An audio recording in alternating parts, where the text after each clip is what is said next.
রাজ্যের বিভিন্ন লোকসভা কেন্দ্রের পাশাপাশি দক্ষিণ দিনাজপুর জেলা বালুঘাট লোকসভা কেন্দ্রে প্রার্থী দেবে আইএসএফ। শনিবার জেলা কুশমন্ডিতে প্রকাশ্য জনসভার পর সাংবাদিকদের মুখোমুখি হয়ে কথা জানালেন আইএসএফ বিধায়ক নওশাদ সিদ্দিকী। লোকসভা নির্বাচনের দিন ঘোষণা এখন শুধু সময়ের অপেক্ষা। ইতিমধ্যে ভারতীয় জনতা পার্টির পক্ষ থেকে বেশ কিছু আসনে প্রার্থী ঘোষণা করা হয়েছে। শাসক দলের প্রার্থী ঘোষণা না হলেও জোর কদমে নির্বাচনী প্রচারের প্রস্তুতি শুরু হয়েছে তৃণমূল কংগ্রেসের।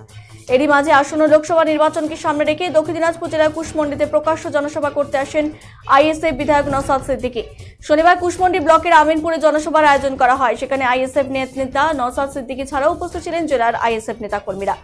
এদিনের এই জনসভা থেকে রাজ্য সরকারের বিরুদ্ধে দুর্নীতির অভিযোগ তুলে সরব হন নওশাদ সিদ্দিকী। সেই সঙ্গে কেন্দ্র সরকারের বিরুদ্ধে একরাশ ক্ষোভ উগরে দেন তিনি। এই বঙ্গের কয়েকটা সিটে আমি প্রার্থী দেব, তার মধ্যে কিন্তু কয়েকটা সিটের মধ্যে কিন্তু একটা অন্যতম সিট হচ্ছে বালুরঘাট। কারণ বালুরঘাটের মানুষ যে লক্ষ্য নিয়ে ভোট দিয়েছিল বিজেপিকে, সেই লক্ষ্য পূরণে ব্যর্থ হয়েছে।